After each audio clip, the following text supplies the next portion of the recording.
Hello, everybody. It is Kristen and Emily, and we are doing a little something new. You can see us. And also, we wanted to do a little mini episode looking at stuff that is happening that is classic film related in the news. And honestly, I kind of wish we'd started with a better topic, but here we are. So you might have heard over the weekend, or I think it was on Thursday or Friday, that it came out that somebody, the owner of the only house Marilyn Monroe owned, and the house that she died in, they would like to demolish it. And it created this real big groundswell of support from fans and people that wanted to have it stopped. The demolition has been stopped temporarily. The city council got involved, and they are taking some time to look at things. That does not mean that they are not still going to tear this house down, but there's going to be more introspection and more looking into the legalities of this, maybe turning the house into a historical site.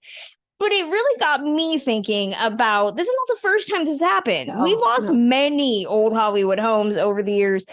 One of the great stories I always tell people when I talk about LA and living amongst all of these amazing houses is taking my mom to go see one of Lucille Ball's houses. And we got to this location, we turned the corner, and it's right there. And there was a big open pit because they had torn it down 3 weeks before. So this happens a lot. And I get the Marilyn element. She has a very vocal, extensive fan base. But I don't know. How do you look at this whole demolition of classic film homes? I mean, you and I have both lived in LA. This is, again, a common occurrence. Yeah, it's really common. I remember the first time I really noticed that it happened was Ray Bradbury's house was torn down a couple years ago. And I also know that Betty White's house was recently torn down. And one of the things that you kind of have to point out is that none of these houses are in like hugely grandiose neighborhoods. So this is not Beverly Hills where you're going down the street and there's 45 bedroom mansions everywhere. These are actually fairly modest homes. And one of the things that changed recently about LA is that they changed the rules on how much of a lot you can build on. And I'm talking this as someone, I owned 2 houses in the LA area before I moved. And it's very weird when you get a house that's kind of like not taking up the majority of the lot because they changed the rules. And so now you can build on like 90% of the lot that you own. And so what's happening a lot now is that these houses are very modest homes, even though they're selling for almost $10 million. I think this Maryland house was recently bought for like $8.9 million or something like that. Absolutely banana crackers money. But people are buying these houses because the lots are big and the houses are small. And now they know that they can tear down these houses and you can build a 10,000 square foot house on a lot now, where the house was probably 4,000 or 5,000 square feet before. And so I'm just pulling numbers out of the air. I'm just kind of making things up, but this is the kind of thing that's happening in neighborhoods all over Los Angeles, and neighborhoods that are not necessarily sexy, flashy neighborhoods. And so I know that Ray Bradbury's really very like modest house in like Carthay Circle, which is a neighborhood that no one outside of LA could even tell you where it was, that was torn down. And frankly, it's upsetting. To me, I do not really appreciate people buying houses with a pedigree attached to it. Because let me tell you, if someone famous has lived in that house, the real estate agent is telling you. This is not like a big secret that suddenly you're going to find out that your house once housed someone who was very, very famous. Like when I was looking around, I really wanted to buy Humphrey Bogart's house in the Hills, which was really, really cool. It's a storybook home, which you would never expect Humphrey Bogart to be living in. And also W.C. Fields' house, which is in the Hills, kind of on the other side, kind of like East Hollywood.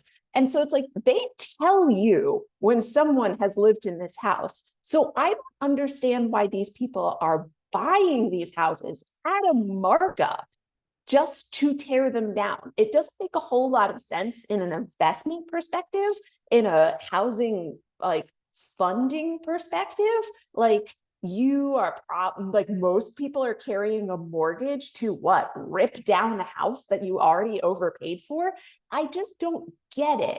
Say what you will about whether or not Hollywood is heritage, which at this point it's American history. These houses that are tearing down, some of them were built in like the 50s. That's 70, 80, 90 years ago.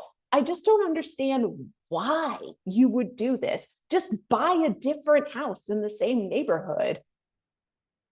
I think it's a lot of classic film fans' hangups with this is that these people could buy any house they want. And if they know that there's a historical element, specifically with Marilyn, people know Marilyn is incredibly beloved, one of the most famous movie stars. Who buys a house that Marilyn owned, especially the house Marilyn died in? If you're buying the place she died in, you are buying it for the name recognition. There is no way that you can say you don't know that, you know, you're going into this. So clearly this person is aware of what they are getting with their money.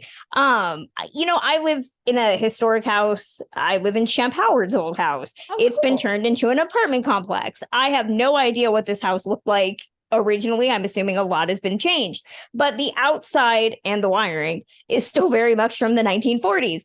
And that's great. I love that. That's part of the reason that out of all the apartments I could have picked in my price range, I picked this one because I like that there is a Hollywood element to it.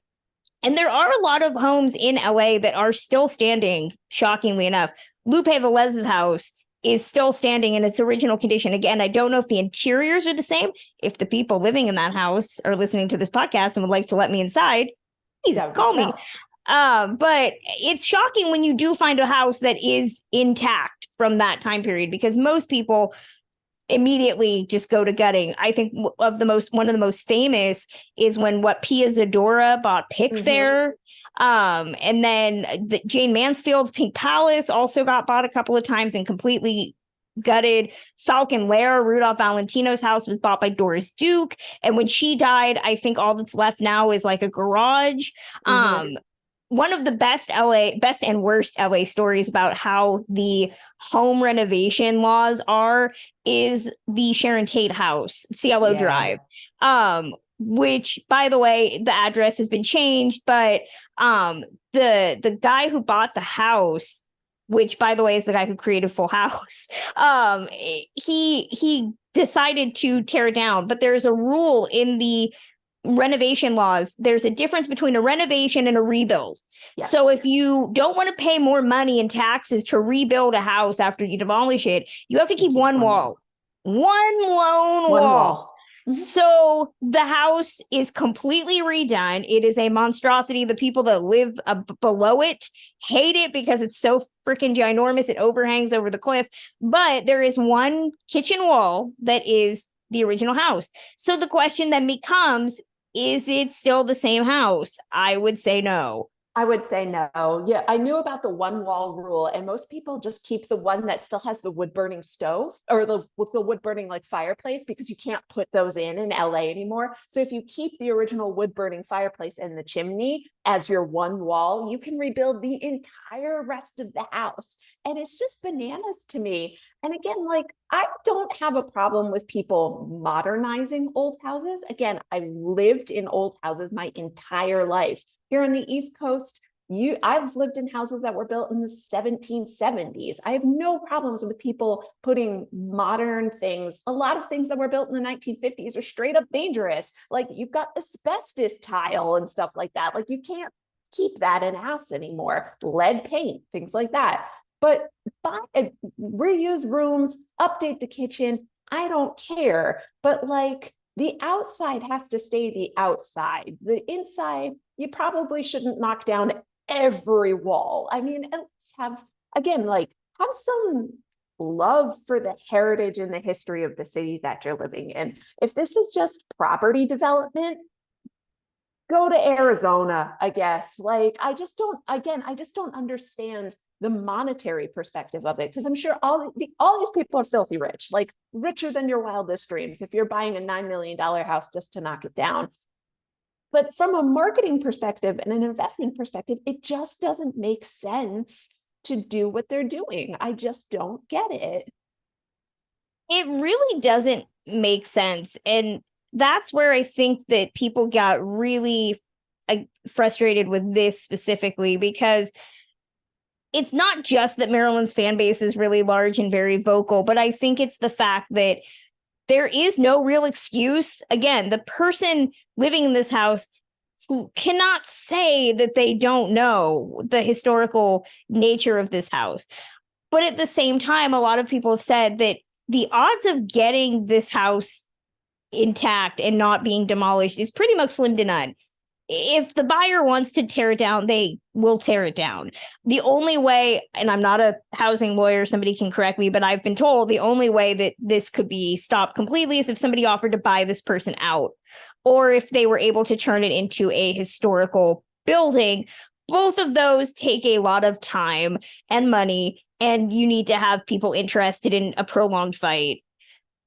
I can't fathom that you could retroactively turn something that someone else owns into a registered historical place. Like, that's something the ship sailed on this. And unfortunately, there's probably not much we can do unless you can suddenly, kickstart $10 million in order to buy this house. And we'll probably have to double it, like 20.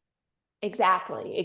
Because you also have to deal with realtor fees. The person is going to try to extort money out of you if you have a desire that they don't want to wish. Like, we're dealing with some, I don't want to say absoluteless, like absolutely that this person is not a good person, but they're not operating in great faith here. Like, it's just, do you remember a couple years ago when Lance Bass tried to buy the house that was the outside of the Brady Bunch house, and he lost out on the bidding war because HGTV actually bought it and they turned it into the inside of the Brady Bunch house. Like, a lot of people don't realize that, like, the outside shots are not the inside shots, and it's just, a disconnect of studios and sound stages and stuff like that.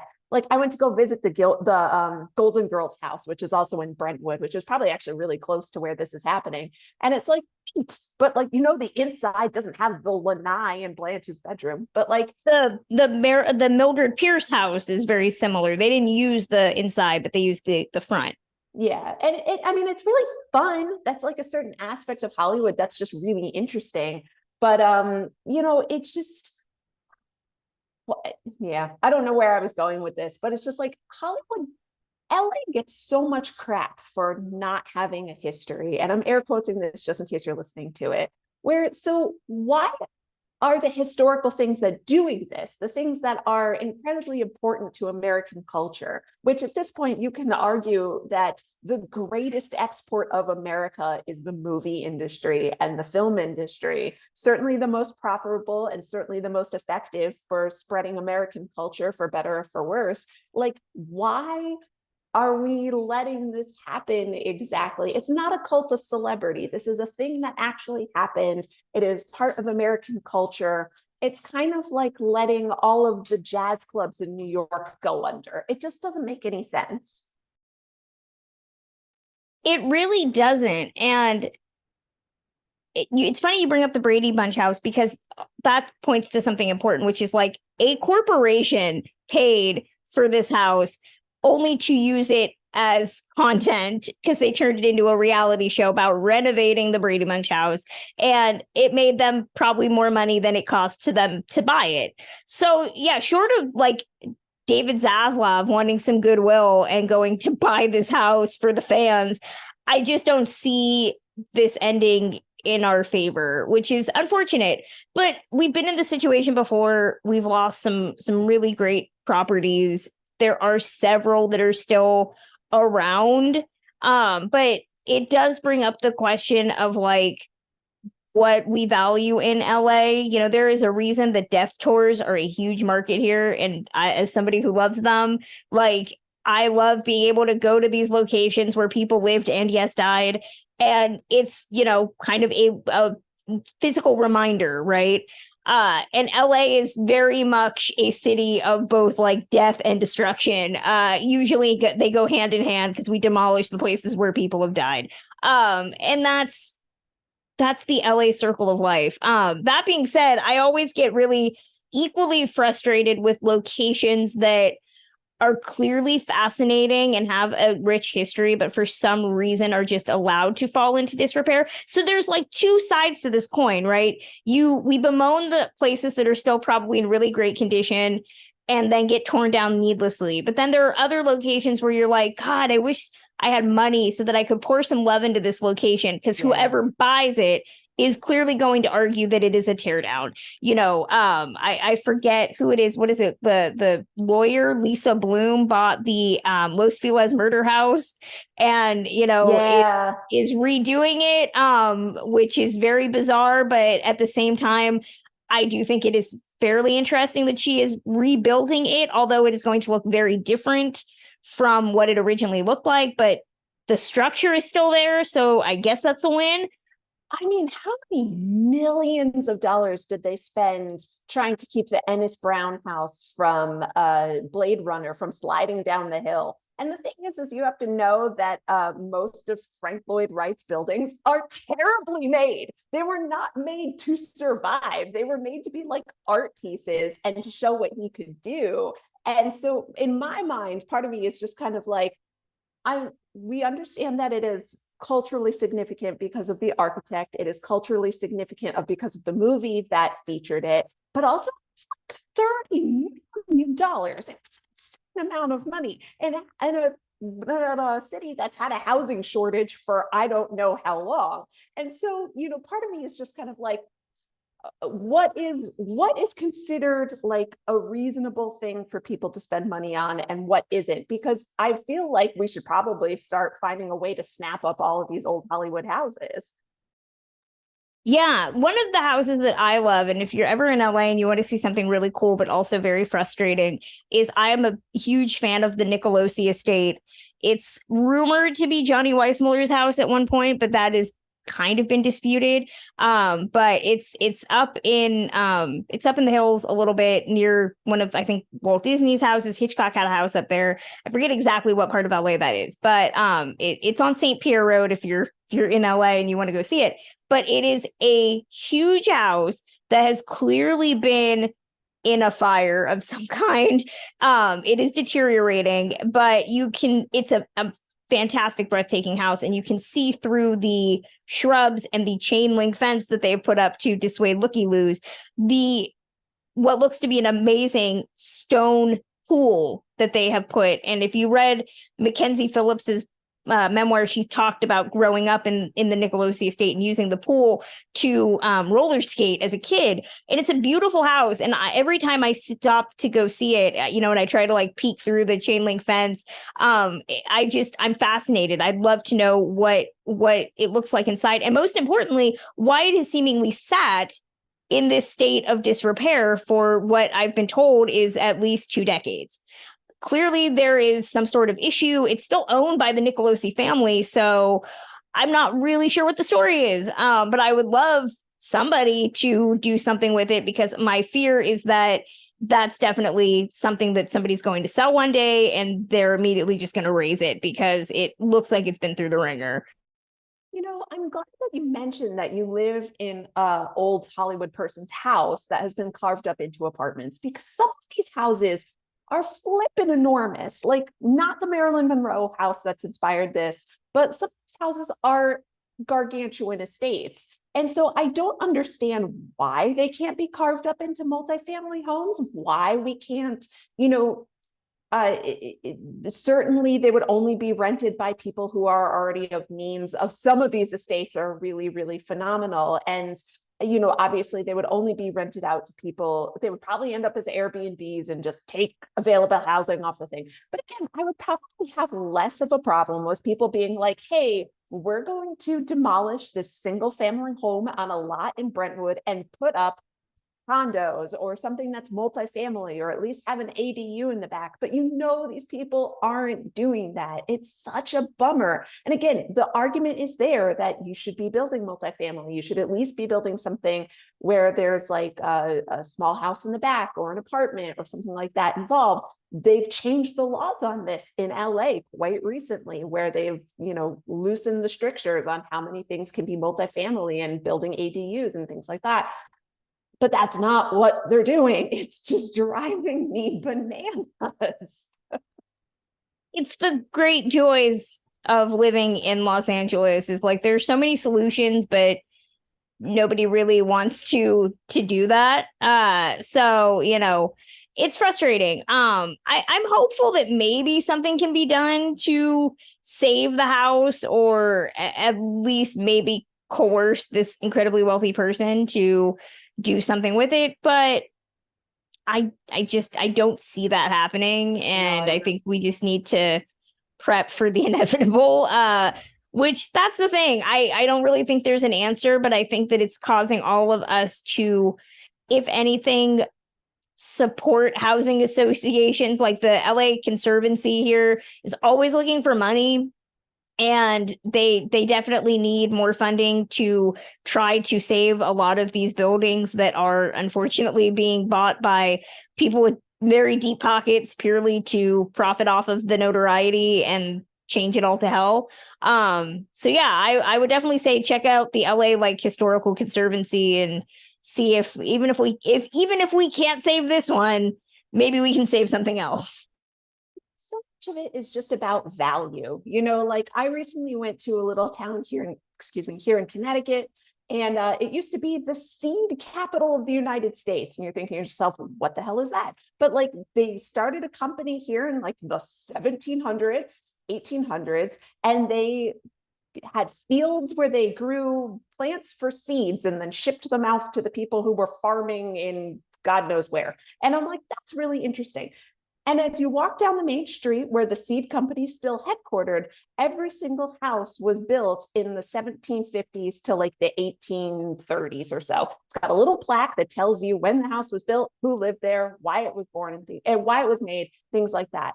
And it's just because that town learned that those things have value, or the town has maintained that those things have value since its very beginning. And LA, I just don't understand why it doesn't do that. There are so many things in LA that always gets criticized for not having a history. It's a new city. It's 150 years old, guys. Like, it has a history. You just have to value it. And so for a long time that there was a property developer who did like restaurants and bars and things like that. He worked in downtown LA. He made the Edison. He bought that big multi-level like a diner down in LA. It was like an automat that he he works on it. His name is Andrew something. I completely forgot what it is. You guys can look it up. And it's really, really fascinating because he takes really old Art Deco buildings in LA and turns them into commercial spaces, bars, restaurants, things like that. Fantastic. You need people to do that. And they make money hand over fist.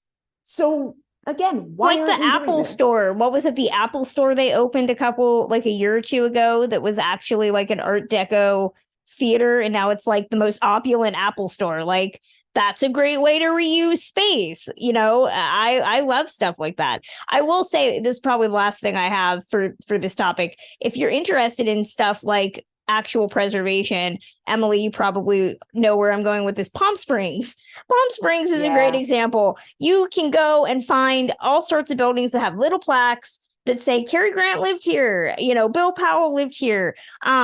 Everything is very accessible, and they definitely cherish the old Hollywood people that have come and stayed there historically. So if you're in LA and you're lusting for some housing history, Palm Springs is worth it. It's true. It's gorgeous. Yeah. So you can let us know your thoughts on this Maryland housing issue. Leave a comment. You can also reach out to us on all social media. Maybe we'll be back with some more topics soon. Hopefully not more houses being demolished, because I'd like to avoid that. That would be a bummer.